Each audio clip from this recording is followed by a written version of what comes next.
The gap between the 1% and 99% is massive. You see, it's not just money. You have to step back and look at the bigger picture. So what do you do? In every one of us is a poor person. There's still a poor person inside me. There's also a middle class person, and the middle class persons want security. They want that steady paycheck. And there's a rich person.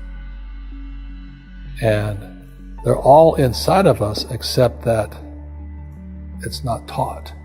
You're taught to go to school, get a job, and get a paycheck. You're not taught to how to get rich. If you read Rich Dad, Poor Dad, my rich dad refused to pay me. He said the paycheck was one of the most damaging things you could take in your life. He says the moment you take a paycheck, you're an employee, and that's the mindset. So my rich dad never paid me. He drove my poor dad, government employee, nuts. You gotta pay people, you gotta pay people. And Rich Dad was not saying that the paycheck was bad. He says you didn't want to be a slave to money. So as an entrepreneur, if Rich Dad folded, I just started another company. I don't need a paycheck. I don't need anybody to take care of me. If my government doesn't like me, I move to another country because they need entrepreneurs there. So the entrepreneur is not so much the business. The entrepreneur is really the mindset and the skill sets and the different set of rules.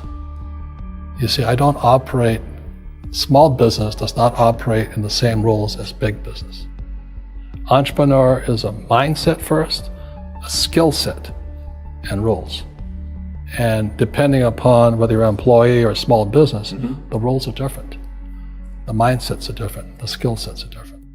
If you could say one thing to somebody who's never been an entrepreneur and they're thinking about making the leap of faith into becoming an entrepreneur, what could you tell them? Well, I'll just tell them the same thing that happened to me. My last paycheck, I still remember it clearly. It was one of the worst and the best days of my life. And I was in Puerto Rico. I was working for Xerox, and my boss gave me my last, it wasn't a paycheck, it was a bonus check. I think it was about $30,000, taxable. It's the only problem with that.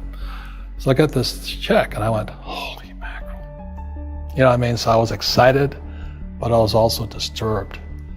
And so this other guy comes up to me, his name was John, and John says to me, he says, you're gonna be back. I said, why?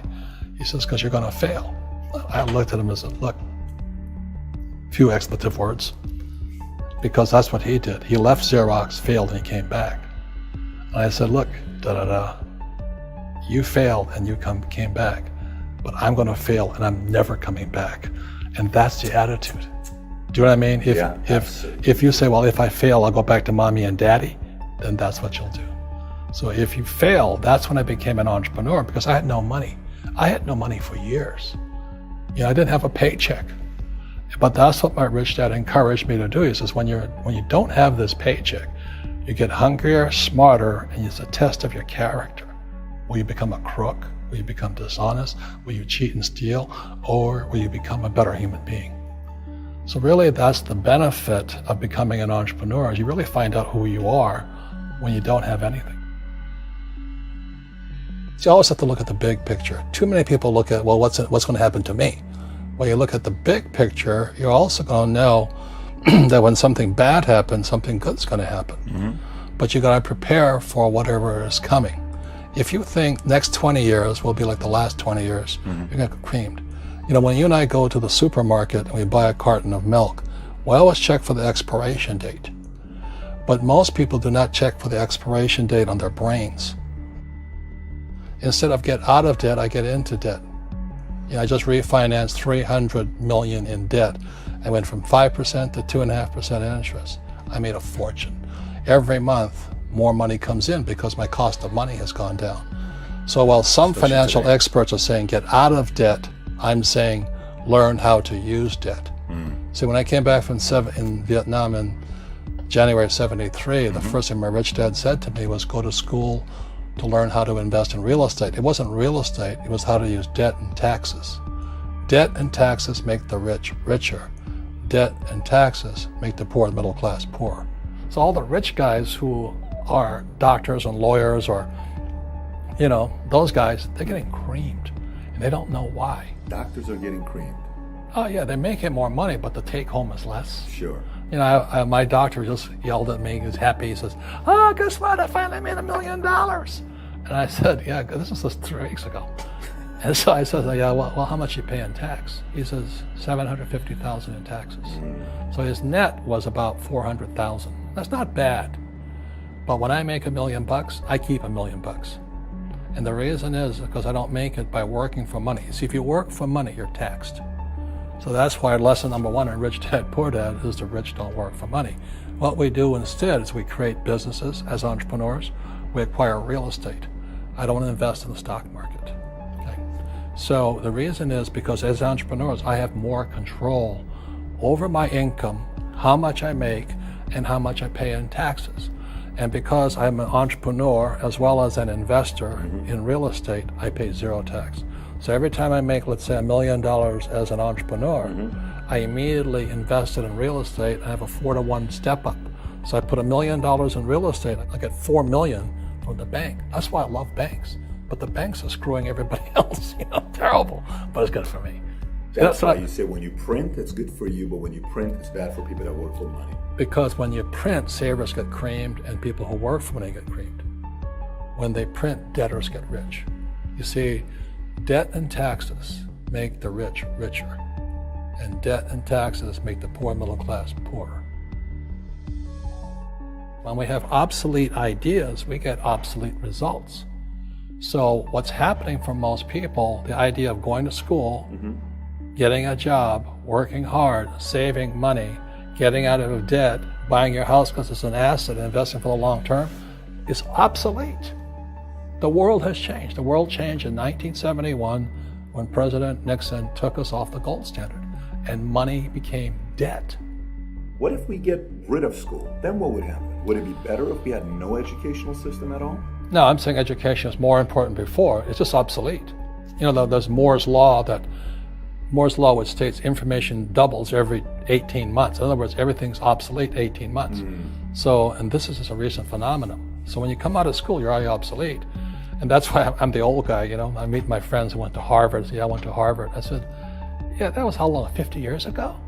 Today, the banks are charging you interest to save money. In other words, banks don't want your money because they printed too much of it.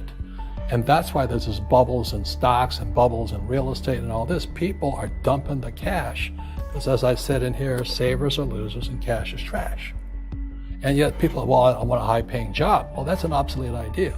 Get out of debt is an obsolete idea. You should learn how to get into debt, how to use debt to get rich, and they'll never teach you about taxes. The reason the 1% is way up here and the 99% are going this way is because when you print money, 2 things happen: inflation and taxes. It's crushing them. And any entrepreneur thinks, I'm just going to make money, I'm going to start a business and make a lot of money because of what we talk about. They really have got to smell the roses, man. That's not what the real entrepreneurs are doing.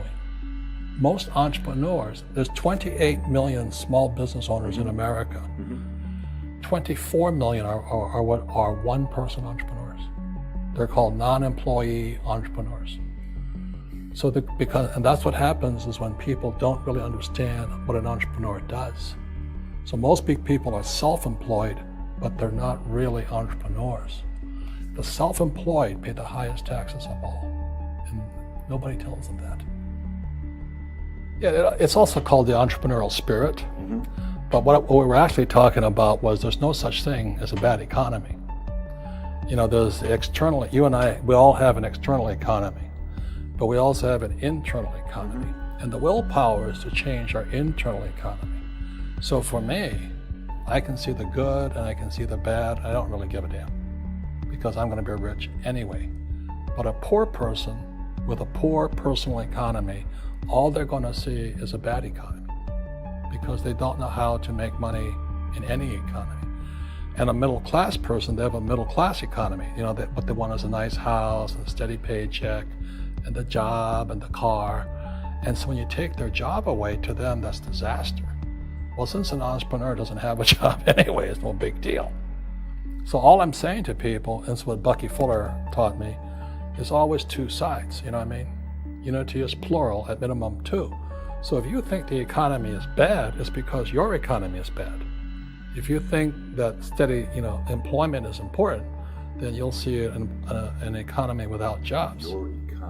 Your economy versus the external economy. What you control versus what you can't control. I can control. Yeah, it's called an internal focus versus an external focus.